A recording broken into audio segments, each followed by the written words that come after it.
ఈ వీడియోలో question tag గురించి చూద్దాం. అసలు క్వశ్చన్ ట్యాగ్ అంటే ఏంటి? క్వశ్చన్ ట్యాగ్ అంటే a question tag is a short question added to the end of a statement to confirm or check information. అంటే ఫర్ ఎగ్జాంపుల్ మనం తెలుగులో చూద్దాము. తెలుగులో నువ్వు టీ తాగుతావు కదా అని అంటాం.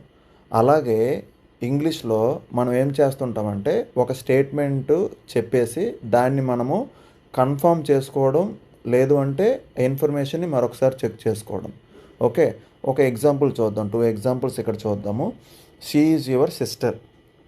ఆమె నీ యొక్క సిస్టరు. ఆమె నీ సిస్టరు.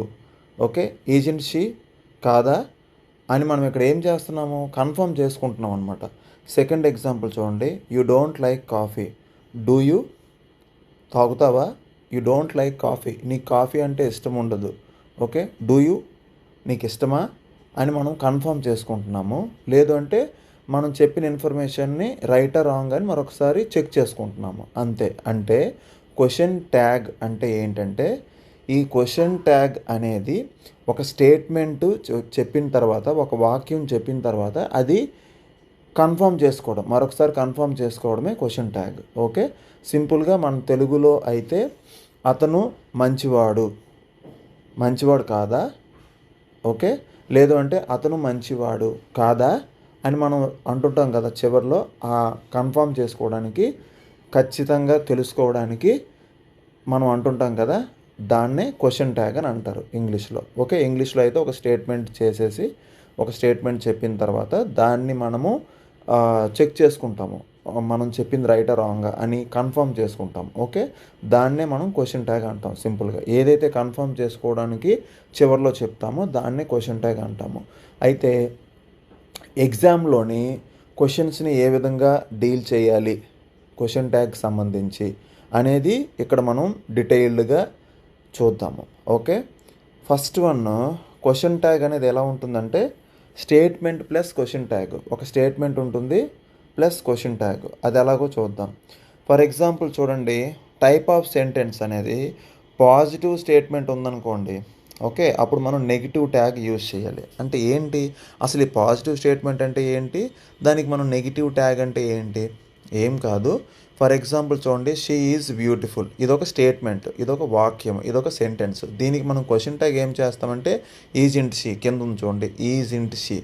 ఓకే, ఈజ్ ఇంట్ షీ అనేది ఉంది చూసారా, అనేది దానికి క్వశ్చన్ ట్యాగ్. అంటే అది క్వశ్చన్ ట్యాగ్ అనమాట. For example she is beautiful అనేది ఒక స్టేట్మెంట్ కదా, దానికి క్వశ్చన్ ట్యాగ్ ఏమవుతుందంటే ఈజ్ ఇంట్ షీ. అంటే షీ ఈజ్ బ్యూటిఫుల్ అనేది నెగిటివ్ సెంటెన్స్ అయితే కాదు. ఓకే, అందులో ఎందుకు నెగిటివ్ సెంటెన్స్ కాదు అంటే అందులోని నాట్ అనేది ఏమీ లేదు. కాదు, వద్దు, లేదు అనేటటువంటి విషయానికి సంబంధించిన వర్డ్ అనేది ఏమీ లేదు. అదొక పాజిటివ్ స్టేట్మెంట్ అనేది పాజిటివ్లో ఉంటే క్వశ్చన్ ట్యాగ్ అనేది నెగిటివ్లో వస్తుంది. అది ఎలాగా అనేది మనం కమింగ్ లైన్స్లో చూస్తాము. అలాగే negative statement use positive tag. ఒకవేళ ఇక్కడ కింద స్టేట్మెంట్ చూడండి, షీ ఈజ్ నాట్ బ్యూటిఫుల్. అప్పుడు క్వశ్చన్ ట్యాగ్ ఏమైంది? Is she. అంటే ఇక్కడ మీరు అబ్జర్వ్ చేయొచ్చు. ఇప్పుడు చూడండి, she is not beautiful. Okay, ఆమె బ్యూటిఫుల్ కాదు అనేది స్టేట్మెంట్. దానికి క్వశ్చన్ ట్యాగ్ ఏమైంది? Is she. అంటే స్టేట్మెంట్లోని నాట్ అనేది ఉన్నప్పుడు క్వశ్చన్ ట్యాగ్లో మనం నాట్ పెట్టకూడదు. ఓకే, అదనమాట. అంటే ఇది బాగా గుర్తుపెట్టుకోవాలి మీరు. పాజిటివ్ స్టేట్మెంట్ ఉంటే నెగిటివ్ క్వశ్చన్ ట్యాగ్. ఓకే, ఇది ఒక్కటి గుర్తుపెట్టుకుంటే చాలండి. మనం పాజిటివ్ స్టేట్మెంట్ ఉంటే నెగిటివ్ ట్యాగ్, నెగిటివ్ స్టేట్మెంట్ ఉంటే పాజిటివ్ ట్యాగ్. దానికి example she is beautiful, isn't she. Okay, she is beautiful అనేది పాజిటివ్ స్టేట్మెంట్, ఈజెంట్ షీ అనేది దానికి నెగిటివ్ క్వశ్చన్ ట్యాగ్ పెట్టాము. మరి ఇక్కడ చూడండి, she is not beautiful, negative statement, దానికి పాజిటివ్ క్వశ్చన్ ట్యాగ్ ఏంటి? Is she. ఓకే, అలా అనమాట. అసలు రూల్స్ చూద్దాం. ఒకవేళ స్టేట్మెంట్ అనేది ఇలా ఉందనుకోండి, you are coming, aren't you అంటే ఇక్కడ చూడండి, అసలు క్వశ్చన్ ట్యాగ్ని మనం ఎలా రాయాలి, ఎగ్జామ్లోని ఒక క్వశ్చన్ ఇచ్చినప్పుడు దానికి సంబంధించిన రైట్ క్వశ్చన్ ట్యాగ్ని ఎలా గుర్తుపట్టాలి అనేది ఇక్కడ మోస్ట్ ఇంపార్టెంట్ పాయింట్ అనమాట. ఈ రెండు మనకు చాలా అవసరము. ఓకే, కాబట్టి ఫస్ట్ క్వశ్చన్ ట్యాగ్ని ఎలాగ మనం రాయాలి, ఎలా గుర్తుపట్టాలో చూద్దాం. Use the helping verb or auxiliary verb from the main sentence in the tag. Helping verbs అన్న ఆక్సిలరీ వెర్బ్స్ అన్న మనకి ఇంచుమించు ఒకేలా ఉంటాయి. వీటికి సంబంధించిన వీడియో హెల్పింగ్ వెర్బ్స్ అనేసి నేను ఒక వీడియో చేయడం జరిగింది, అవి చూడండి. జస్ట్ ఒక లిస్ట్ ఉంటుంది, ఒక 2 minutes వీడియో ఉంటుంది, ఆ లిస్ట్ అంతా మీకు తెలిసిపోతుంది. కానీ నేను ఒక క్విక్గా అవన్నీ కూడా రీకాల్ చేస్తాను.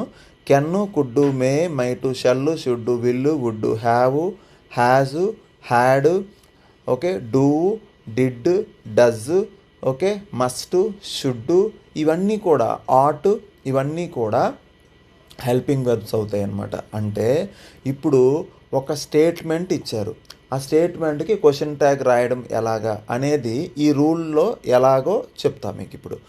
ఫర్ ఎగ్జాంపుల్ ఫస్ట్ సెంటెన్స్ చూడండి, యు ఆర్ కమింగ్, నువ్వు వస్తున్నావు. ఇక్కడ ఆర్ అనేది ఏంటి, హెల్పింగ్ వెర్బ్. ఈజు, యాము, ఆరు, వజ్జు, వర్రు హెల్పింగ్ వెర్బ్స్. ఇవి బీ ఫామ్ వెర్బ్స్ అంటారు అండ్ ఇవి హెల్పింగ్ వెర్బ్స్లో ఉంటాయి అన్నమాట. ఓకే, ఆర్ అనేది హెల్పింగ్ వెర్బ్ కదా.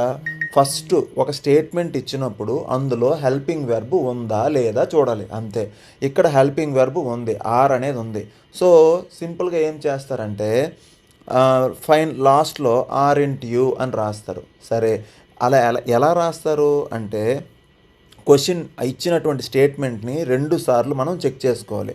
ఒక పద్ధతిలో ఎలా అంటే ఫస్ట్ వన్ హెల్పింగ్ వెర్బ్ ఉందా, ఎస్ ఉంది, ఉందంటే పక్కన రాయండి. అందులో హెల్పింగ్ వెర్బ్ ఏంటి, ఆర్ అనేది ఉంది.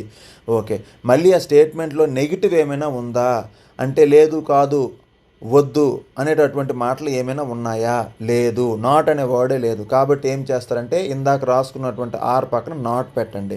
ఆ తర్వాత ఏం పెట్టాలి అంటే సబ్జెక్ట్ అనేది మరి మీకు తెలిసే ఉంటుంది. సబ్జెక్ట్ అనేది ఫస్ట్ ప్లేస్లో ఉంటుంది, వెర్బ్ ముందు ఉన్న దాన్ని సబ్జెక్ట్ అంటారు, అది మీకు తెలిసిన విషయమే. అప్పుడు ఏం చేస్తారంటే ఆర్ నాట్ యూ అని పెట్టుకోండి.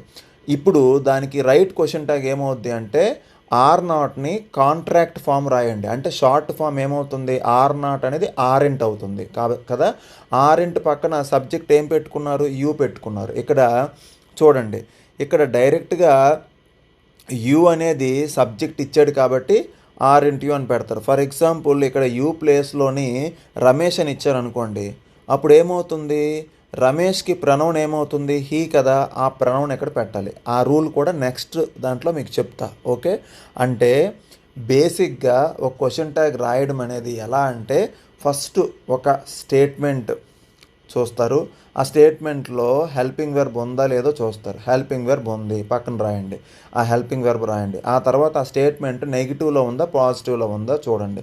పాజిటివ్లో ఉంటే మీరు నెగిటివ్ క్వశ్చన్ ట్యాగ్ రాయాలి కాబట్టి ఇందాక ఆ పక్కన రాసుకున్నటువంటి హెల్పింగ్ వెర్బ్కి నాట్ అనేది యాడ్ చేస్తారు. ఏమవుతుంది అప్పుడు, ఈ ఎగ్జాంపుల్ బేస్ చేసుకున్నట్టయితే ఆర్ నాట్ అవుతుంది.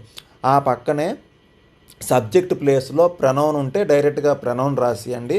ఒకవేళ ప్రనౌన్ లేకుండా మనుషుల తాలూకా పేర్లున్న, వస్తువుల తాలూకా పేర్లున్న దానికి ప్రనౌన్ రాయాలి. అంటే మనుషుల్లో ఆడ మగ ఉంటారు కాబట్టి ఉమెన్ అయితే లేదా ఫిమేల్ అయితే షీ అని, మేల్ అయితే హీ అని రాస్తారు. అదే వస్తువులకైతే ఇట్ అని రాస్తారు. ఓకే, సో ఫైనల్గా మీరు పక్కన రాసుకున్నది ఏమైంది, ఆర్ నాట్ యూ అని అయింది కదా. ఇప్పుడు ఏం చేయాలంటే ఆర్ నాట్ని మనము షార్ట్ ఫామ్లో రాయాలి, కాంట్రాక్ట్ ఫామ్లో రాయాలి. కాంట్రాక్ట్ ఫామ్ అంటారు, అంటే కుదించి రాయాలి, ఒకే పదంలో రాయాలి. ఆర్ నాట్ అనేది ఏమవుద్ది, ఆర్ఎంట్, ఏఆర్ఈఆర్ పెట్టి ఎన్ తర్వాత మనము పైన అపస్ట్రోఫీ పెట్టి టీ పెడితే షార్ట్ ఫామ్ అవుద్ది. దాని పక్కనే మనం ఏం రాయాలి, ఖచ్చితంగా ప్రణవనే రాయాలి. ఎగ్జామ్లోని డైరెక్ట్గా సబ్జెక్ట్ ఇచ్చి ఇందాక రమేష్ అనుకున్నాం కదా, మీరు ఆర్ఎంట్ రమేష్ అని రాస్తే తప్పు. ఆ రమేష్ ప్లేస్లో మనం ఏం రాయాలి, దాని యొక్క ప్రణౌన్ రాయాలి. ఆర్ఎంట్ హీ అని రాస్తే రైట్, అంటే ప్రణౌన్ రాయాలన్నమాట. సెకండ్ సెంటెన్స్ చూడండి, they can sing. Okay, they can sing, helping verb ఉంది, కెన్ అనేది ఉంది, కెన్ పక్కన రాసుకోండి. సింపుల్గా ఫస్ట్ బిగినింగ్లో మీరు ఇలా చేసుకుంటే మీకు క్లారిటీతో ఉంటుంది, మంచి ఐడియాతో మీరు చేయగలరు. మంచి క్లారిటీతోని మీరు చేయడానికి అయితే అవకాశం ఉంటుంది. సో ఫస్ట్ కెన్ అనేది పక్కన రాసుకోండి. ఆ తర్వాత మళ్ళీ స్టేట్మెంట్కి వెళ్ళండి, ఏమైనా నెగిటివ్ ఉందా, లేదు. కాబట్టి స్టేట్మెంట్లో నెగిటివ్ లేదు కాబట్టి ఇక్కడ మీరు నెగిటివ్ చేయాలి. ఏమవుతుంది, అది కెన్ పక్కన నాట్ పెడితే కెనాట్ అవుతుంది. మళ్ళీ ముందుకెళ్ళి సబ్జెక్ట్ ప్లేస్లోనే దే అనేది ప్రణౌను డైరెక్ట్గా ఇచ్చేసాడు కాబట్టి అది ఏమవుతుంది, కెనాట్ దే. ఇప్పుడు ఈ కెనాట్ని ఏం చేస్తారంటే కాంట్రాక్ట్ ఫామ్ చేయండి, కాంట్ అవుతుంది. కాంట్ పక్కన దే ఉంటుంది, దే పక్కన మీరు క్వశ్చన్ మార్క్ పెట్టుకోవాలి. ఎందుకంటే అది క్వశ్చన్ కాబట్టి, కన్ఫర్మ్ చేసుకుంటున్నారు కాబట్టి, ఓకే, అది ప్రశ్న అవుతుంది కాబట్టి క్వశ్చన్ మార్క్ అయితే పెట్టుకోవాలి. ఈ విధంగా మీరు బేసిక్గా క్వశ్చన్ ట్యాగ్స్ని డీల్ చేయాల్సి ఉంటుంది. ఓకేనండి. అయితే మరి వీడియో లెంత్ ఎక్కువ అవుతుంది కాబట్టి ఇక్కడికి ఇది బ్రేక్ చేసి నెక్స్ట్ దీనికి సంబంధించినటువంటి ఇన్ఫర్మేషన్ నెక్స్ట్ వీడియోలో చెప్పే ప్రయత్నం చేస్తాను. ఓకే, అండ్ ఈ వీడియో మీకు నచ్చినట్టయితే like, share and subscribe. Thank you. Keep smiling and keep learning.